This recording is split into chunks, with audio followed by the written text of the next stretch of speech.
সুন্নতের নিয়ম অনুযায়ী সর্বাবস্থায় ভালো, আলহামদুলিল্লাহ। আপনারা যে ভালো না এটা আমি বুঝতে পেরেছি।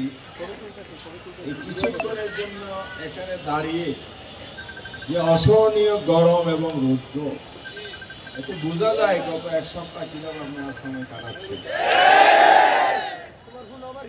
ঝড় বৃষ্টি উপেক্ষা করে, রোদকে উপেক্ষা করে আপনারা এখানে আন্দোলন চালিয়ে যাচ্ছেন।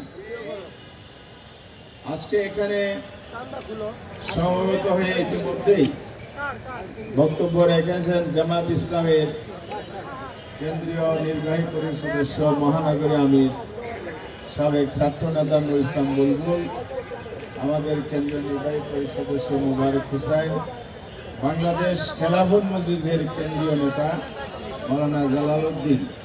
এর আগে হয়তো আরো কেউ বক্তব্য রাখতে পারেন। আমি গত এক সপ্তাহ ধরেই আপনাদের এই আন্দোলনের সাথে যারা একাত্ম ঘোষণা করেছেন সেই বক্তব্যগুলো অনুসরণ করেছি এবং আপনারা যারা দাবি তুলছেন সেই দাবিগুলো আমি পর্যবেক্ষণ করে দেখছি। তার মানে আজকে আনুষ্ঠানিকভাবে এখানে এসেছি এটাই নয়, শুরু থেকে এবং অনেকদিন ধরে আপনাদের এই বক্তব্য আমাদের কাছে এসেছে, এগুলো বিশ্লেষণ পর্যালোচনা করে দেখেছি। প্রতিনিয়ত আমরা খোঁজ খবর রেখে যাচ্ছি আপনাদের। প্রিয় ভাই এবং বন্ধুগণ, আমার বোনেরাও এখানে আছেন। আজকে যে 7 দফা দাবিতে আপনারা এখানে একত্রিত হয়েছেন, সে দাবি আপনাদের ব্যক্তিগত বলে আমি মনে করি না। এটা একটা প্রাতিষ্ঠানিক স্বার্থেই এই দাবি উত্থাপিত হয়েছে।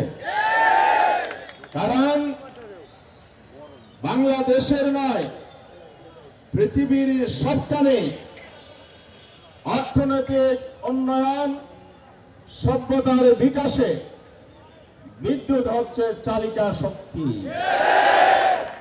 সেই বিদ্যুতের যদি আসল অবস্থা হয়, সভ্যতা বিকাশে বাধা হবে, উন্নয়ন বাধাগ্রস্ত হবে, অর্থনীতি, শিল্পায়ন, বাণিজ্য, বৈদেশিক বিনিয়োগ সর্বত্রে একটা বাধা তৈরি করবে বিদ্যুৎ ব্যবস্থা যদি ভেঙে পড়ে।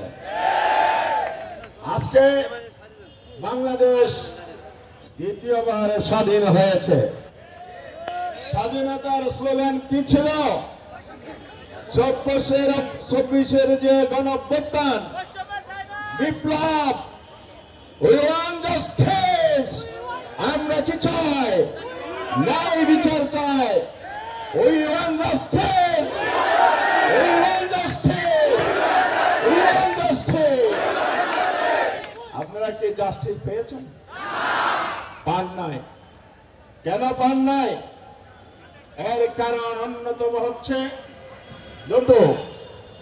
একটি হচ্ছে দেশে যে মহা ষড়যন্ত্র চলছে, ষড়যন্ত্রের পিছনের শক্তি রাষ্ট্র ব্যবস্থার বিভিন্ন পর্যায়ে ভোট পেতে বসে আছে। এই ভোট না সরা পর্যন্ত জাস্টিস পাবেন না। দ্বিতীয় কারণ, যারা আজকে অস্থিতিশীল পরিবেশ বাংলাদেশে বজায় রেখেছে, তারা বাংলাদেশের মানুষের জন্য কাজ করে না, দেশের উন্নয়নে বিশ্বাসী নয়, গোলা পানিতে মাছ শিকার করে নিজেদের স্বার্থ সিদ্ধি করতে চায়। বাংলাদেশের জনগণ আন্দোলন সংগ্রামের রাজপথের রক্ত দেয়া এখনো ভুলে নাই। এখনো শহীদদের পরিবারের কান্নার আওয়াজ বন্ধ হয় নাই। এই অবস্থায় একের পর এক অস্থিতিশীলতা তৈরি করে বাংলাদেশের উন্নয়ন অগ্রগতির পথে বাধা সৃষ্টি করলে আবার 24 জুলাই চেতনায় আন্দোলনের ডাক দেওয়া হবে। আপনাদেরকে আমরা বলতে চাই, আপনারা যারা জনগণের আন্দোলনের মধ্য দিয়ে ক্ষমতায় এসেছেন, রাষ্ট্রীয় দায়িত্ব পালন করছেন, সম্মান রেখে বলতে চাই আপনারা অনেক কষ্ট পরিশ্রম করছেন। কিন্তু যারা আজকে আপনাদেরকে সুন্দর দায়িত্ব পালনের পরিবেশ করে দিয়েছে, সেই হল রুমের চেম্বারের বিদ্যুৎ যদি না থাকে, তাহলে কি আপনি সুখে শান্তিতে দায়িত্ব পালন করতে পারবেন? ওনারা কি বাসায় বাড়িতে ঘুমাতে পারবেন? পারবেন না। আমি এই জন্য পল্লী বিদ্যুৎ উন্নয়ন সমিতি অ্যাসোসিয়েশন তারা যে আন্দোলনটা করছে, এই আন্দোলনের মৌলিক দুটি বৈশিষ্ট্য। একটা হলো বিদ্যুৎ চালু রেখে তারা আন্দোলনে নেমেছে, তারা বিদ্যুৎ বন্ধ করে নাই, তার মানে তাদের দেশপ্রেম আছে।